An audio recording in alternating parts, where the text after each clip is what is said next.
Most people believe small earthquakes are good news, little safety valves that let pressure drain out of the ground. Off the coast of Oregon, the ground just proved that belief dangerously wrong. Early on the morning of August 6th, a 4.9 earthquake struck the dark ocean floor near a quiet stretch of American coastline, and the scientists watching that spot did not relax. They leaned closer to their screens and started paying attention like never before.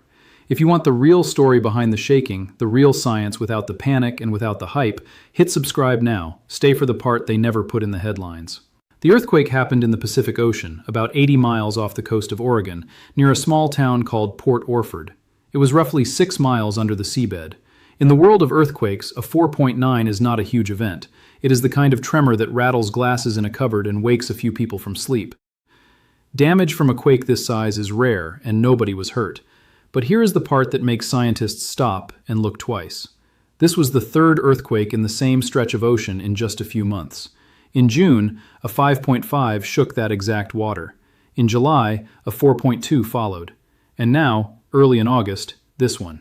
3 quakes, one summer, all in a neighborhood of the ocean floor that is famous for something else entirely. To understand why that matters, you need to know what the ocean floor off Oregon really looks like. Imagine the outer shell of the Earth as a giant cracked eggshell. The shell is not one piece. It is made of huge slabs like puzzle pieces, and scientists call these slabs plates. The plates are not stuck in place. They drift, very slowly, carrying whole continents and oceans on their backs. How do we know what is happening out there in the dark water? We cannot see the seafloor with our eyes. So scientists use machines called seismometers, which are just very sensitive motion detectors buried in the ground. When the Earth moves anywhere near one, it feels the shake and sends a signal to a computer. The computer reads the signal and works out where the shake started, how strong it was, and how deep it sat. The network that does this for the United States is run by a government science agency called the United States Geological Survey, often shortened to USGS. Whenever you read that a quake happened, those are the people who measured it. This matters for our story because that very network is the one that reported the August quake. Most plates move about as fast as your fingernails grow. You cannot feel the movement, but it never stops, not for a single day. And wherever 2 plates meet, they push, pull, and grind against each other. That grinding builds pressure deep in the rock.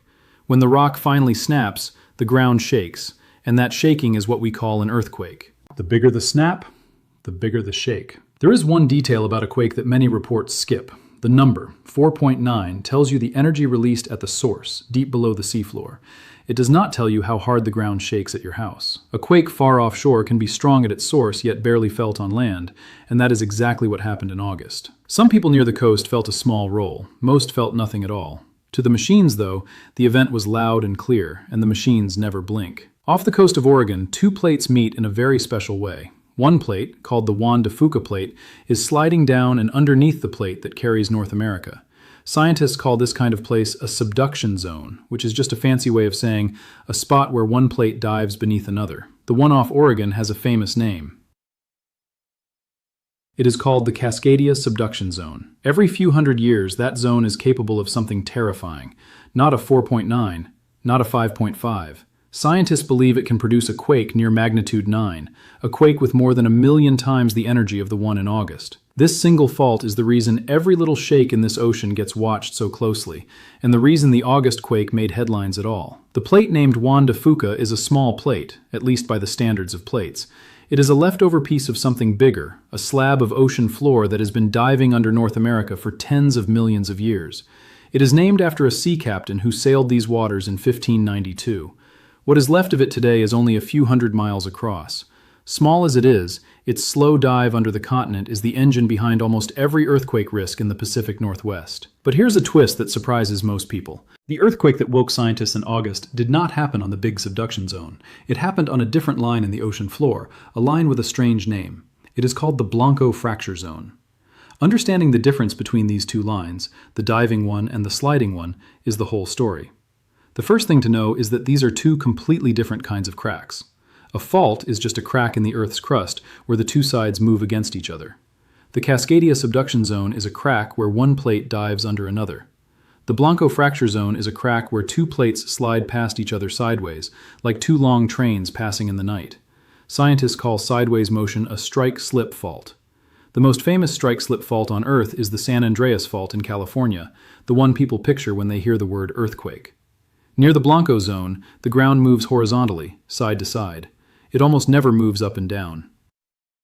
That one detail, up and down versus side to side, explains more of this story than almost anything else.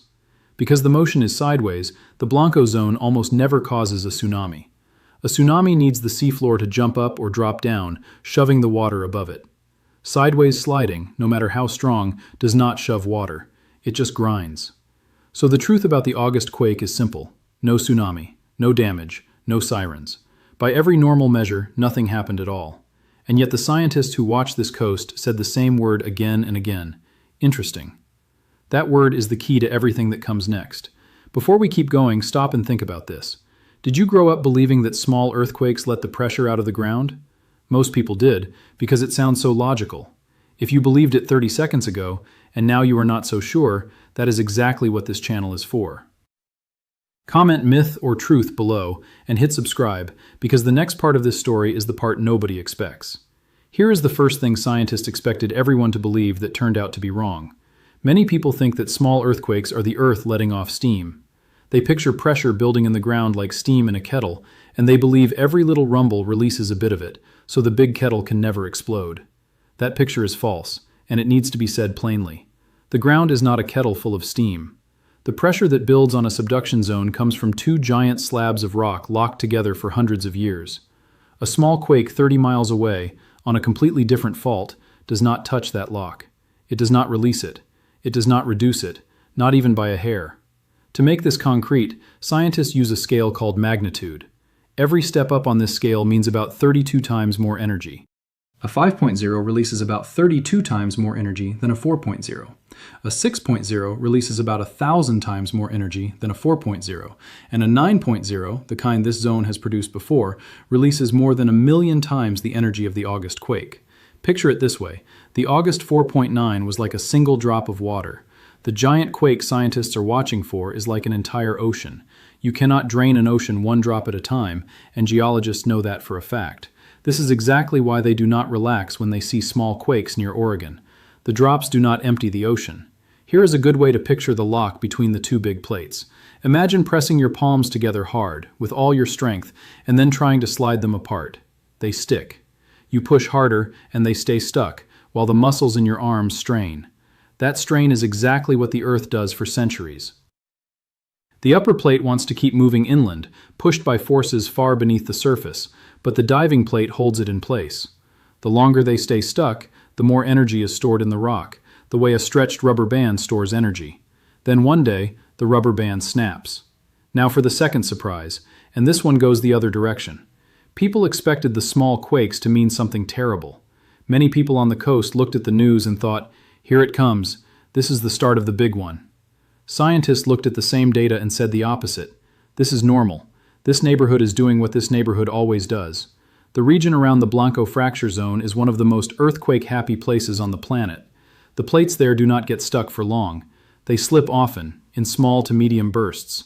Swarms of quakes happen there every few years, sometimes dozens at a time. For this part of the ocean, shaking is a way of life, and it has been for millions of years. This is also why the August quake made the news, even though it was small. It was not about the size, it was about the location. Anytime the ocean floor near Oregon moves, journalists write about it, because readers hear the word Oregon and think of the big fault. The scientists understand this. They even admit that the interest is useful, because it gives them a chance to remind people of the real risks without scaring them with false alarms. In the summer of 2019, a 6.3 struck in that same area. It was much stronger than the August quake, and it changed nothing at all. No big quake followed, no warnings were issued. The ocean shook, settled, and went quiet again, just like it always had. Then came December of 2021, when scientists recorded something they had never seen in this region. Over a few days, 88 earthquakes popped off along the outer edge of the Blanco Zone. 15 of them were magnitude 5.0 or bigger. 2 of them reached 5.8. It was the busiest stretch of moderate earthquakes in this region in 50 years of records. Here is the detail people remember most from that event. When scientists added up all that shaking, they found that the entire swarm, all 88 earthquakes, released about the same energy as that single 2019 quake, 6.3. All those numbers, all that shaking, equaled exactly one average-sized event. And after it finished, the giant fault stayed silent and did nothing. Scientists at the Pacific Northwest Seismic Network, a group that watches this coast around the clock, wrote up their notes on that swarm. The title of their report said it all: active, unusual, interesting, but not concerning. Those 4 words are the closest thing to a professional shrug that earthquake science has ever produced. One more detail about the 2021 swarm helps explain why experts stayed calm. The earthquakes happened far out at sea, about 300 miles from the coast, at the far western end of the Blanco Zone. The nearest sensors that could detect them were on land, hundreds of miles away. From that distance, the machines can only see earthquakes above a certain size. Scientists suspect the true number of small shakes was far higher than 88. The ones we know about are only the ones big enough to shout across 300 miles of water. Here's a question you can test your friends with tonight. 88 earthquakes in a few days, 15 of them above magnitude 5, and the experts shrugged. Why were they so calm? If you can explain it in one sentence now, you already understand more than most news reports ever will. Put your answer in the comments, and if this channel taught you something new today, hit the like button so other people can find it too. Why not concerning? The answer comes down to distance, and to a piece of physics that is easier to feel than to read. When a fault breaks, it changes the stress in the rock around it. Stress is the word scientists use for the pushing and pulling that builds up inside the ground. But that change does not travel far. It only reaches a short distance, roughly a few times the length of the crack that broke. The biggest crack in the 2021 swarm was probably only a few miles long. Even a strong quake on the Blanco Zone, say a 7.0, would only change the stress a short way from its own crack. The giant Cascadia fault sits much farther away, far enough that the stress simply fades out before it gets there. Stress is like the warmth of a fire. Stand close and you feel it. Stand across the field and you feel nothing. There is also the strange fact of young rock. The ocean floor out in that region was born at an underwater ridge, a spreading crack where new crust is made from melted rock. Geologists like to compare it to a fresh, gooey cookie. Squeeze a gooey cookie and it breaks into many small pieces. Squeeze an old, brittle one and it snaps clean in half. The young crust out there breaks small, again and again, and that is exactly what the sensors record. So the little quakes are not a warning siren. They are not a countdown. They are the natural breathing of an active ocean, the same way your own chest rises and falls without you thinking about it. Scientists said it openly after the swarm. The danger on the big fault is no higher today than it was at the start of the week. That should be comforting. And it is. Still, there is a reason the Pacific Northwest Seismic Network, the group of scientists who run the earthquake sensors for this region, keeps publishing reports like this. They want the public to understand the difference between activity and alarm. Their reports are full of plain talk, sometimes even jokes, because their job is not to frighten people. Their job is to make sure that when a real warning comes, nobody has grown numb from 100 false ones. But it is also not the whole story, and here is where the tale turns. Because the uncomfortable part is this: the fault everyone is really watching is the one that does not shake. Not a little, not a lot. The Cascadia Subduction Zone has been silent for more than 326 years, and that silence is exactly what worries the scientists the most. To understand why, you have to go back in time, further than any written history of America. The year is 1700. No one in the Pacific Northwest has a seismograph. No one writes down earthquakes in a logbook. If the ground shook, the memory lived only in stories told around fires by the people who had lived there for generations. On the night of January 26, 1700, a giant earthquake struck this exact coast. Scientists now estimate it was around magnitude 9, as powerful as the 2004 Indian Ocean earthquake that killed more than 200,000 people. The ground rolled for minutes, whole stretches of coast dropped down, and then the water came. Here is the detail that haunts scientists to this day. Nobody in North America wrote a single word about it. If not for records kept on the other side of the planet, we might never have known it happened at all. That night, a wall of water crossed the entire Pacific Ocean and slammed into the coast of Japan. Japanese records describe the wave arriving with no earthquake behind it, no shaking, no warning. They called it the orphan tsunami, a wave with no parent. The wave traveled more than 4,000 miles across the Pacific, a journey of many hours, and still arrived with enough power to destroy buildings and flood fields along the coast of Japan. Officials wrote the damage down in official records, but they had no earthquake to blame it on. For 200 years, that mystery sat in Japanese archives, a puzzle with no answer. Then, late in the 20th century, scientists began connecting the dots. The man who did the most to solve it is a geologist named Brian Atwater. In the 1980s, he walked the muddy shores of Oregon and Washington and found something strange. Groves of giant western red cedar trees, standing dead, still rooted in the ground where they had grown. Their bark was well preserved, which meant they had died suddenly, not slowly. They had been drowned by salt water in a single event. Atwater counted the growth rings of those dead trees and got a striking answer. The whole grove died in the same season, in the winter right before the year 1700. Native American stories from that coast told of a great shaking and a wall of water, passed down by word of mouth for generations. The stories matched the Japanese records to the season, even to the time of night. Piece by piece, scientists finally understood the truth. The orphan tsunami had a parent, and the parent lived right here, off Oregon, off Washington, off Northern California. Think about this for a second. The biggest earthquake in the recorded history of this region, and there is not one word about it in any American history book, because America did not have books yet. The only reasons we know it happened are a wave that crossed an entire ocean and a forest of trees that died standing up. Does that change how you feel about what we think we know and what we do not? Comment your honest answer below and subscribe so you never miss a deep, true story like this one. Now comes the part of this story that scientists phrase very carefully, because the numbers are easy to misunderstand. Since 1700, the Cascadia Zone has produced medium earthquakes and slow slides, but the giant kind, the magnitude 9 kind, has not returned. For 326 years, the zone has been loading pressure like a spring, and the spring has not let go. How long does this spring usually take to load? The seafloor itself keeps the answer, written in layers of sand and mud left behind by ancient tsunamis. It is a diary written in sediment. The layers show that giant earthquakes have hit this coast many times, on average every few hundred years. Some gaps were shorter, some were longer. But one thing is clear. The silence we live in right now is not forever. Scientists do not like the word overdue because nature does not follow calendars, but they do publish odds. Studies say there is roughly a 37% chance that an earthquake of magnitude 8 or larger will strike this zone within the next 50 years. A 1 in 3 chance on a human timescale is not a distant theory. It is a live possibility, the kind of number that keeps city planners and emergency teams awake at night. And the full worst case is even bigger. If the entire zone breaks at once, the quake could reach magnitude 9 or higher. It would shake for minutes, not seconds. It would be felt across an area larger than many countries. And because the fault sits under the ocean, it would push the water in front of it, building a tsunami aimed directly at the coast. Here is the number that makes this personal. In many coastal towns, the first waves of that tsunami could arrive in 15 to 30 minutes. Not hours.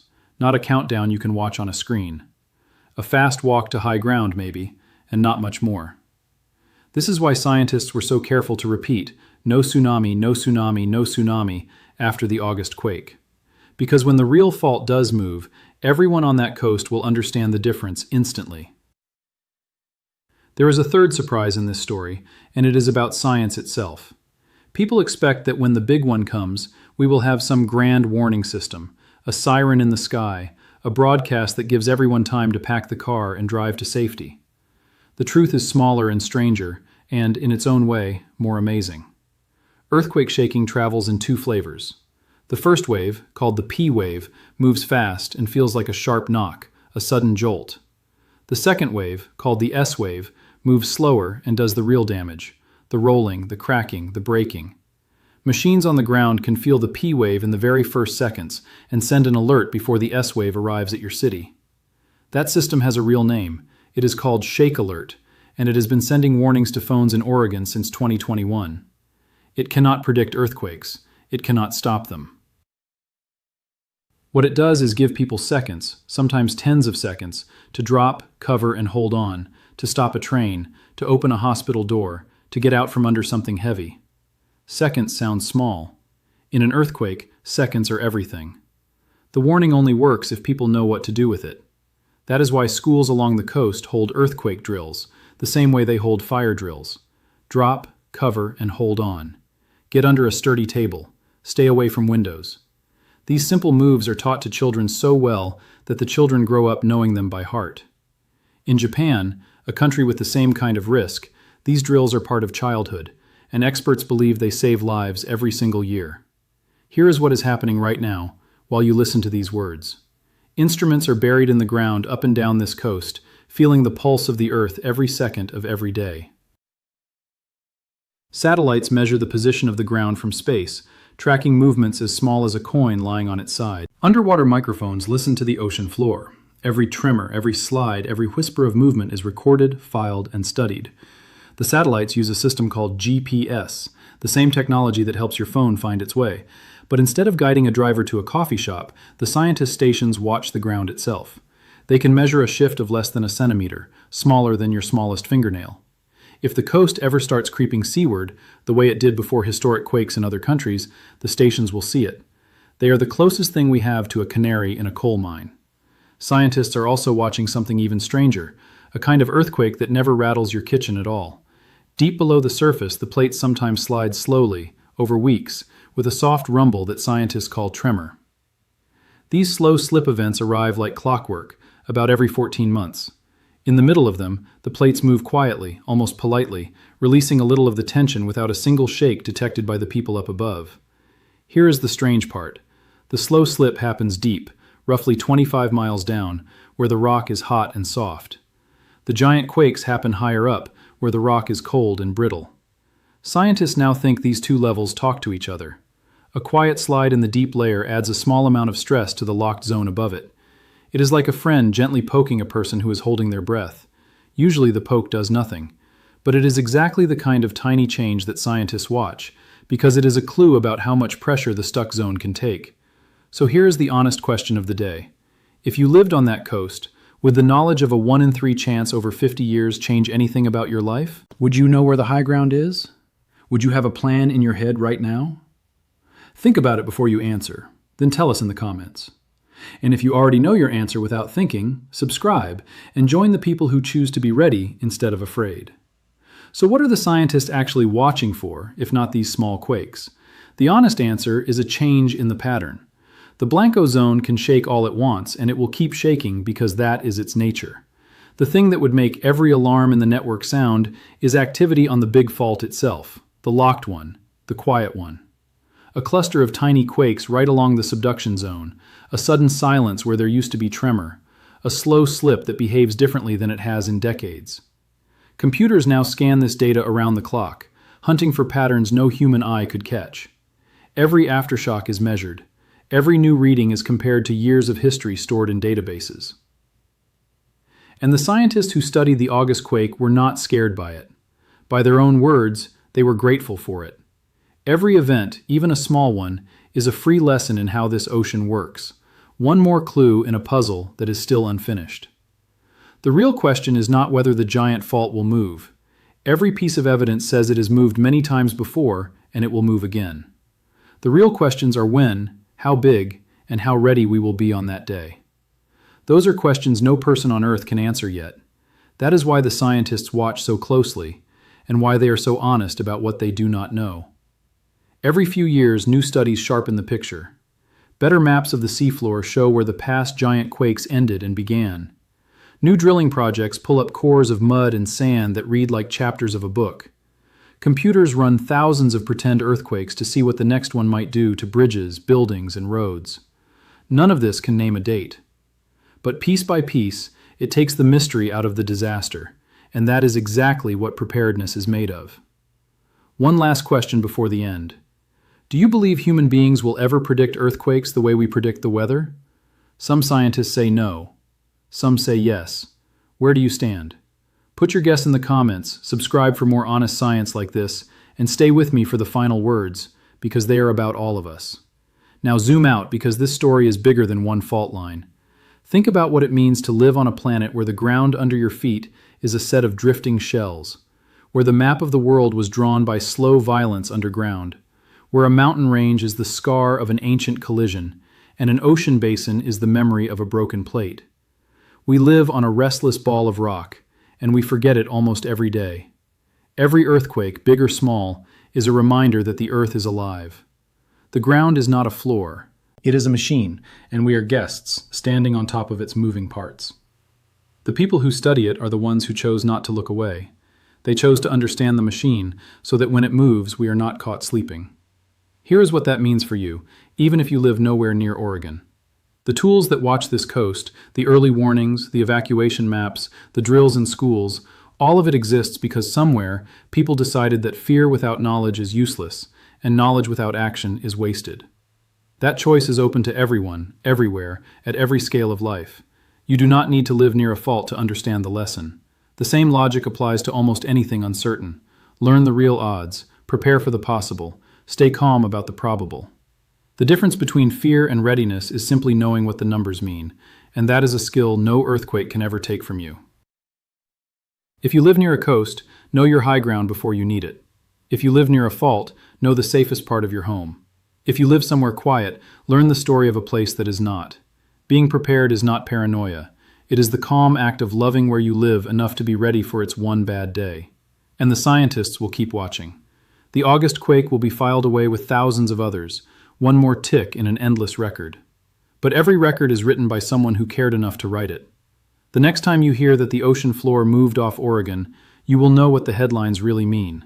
You will know the difference between the fault that slides and the fault that waits, and you will know which one keeps the scientists up at night. So before you go, answer this. Before today, did you believe that small earthquakes release the pressure and protect us from the big ones?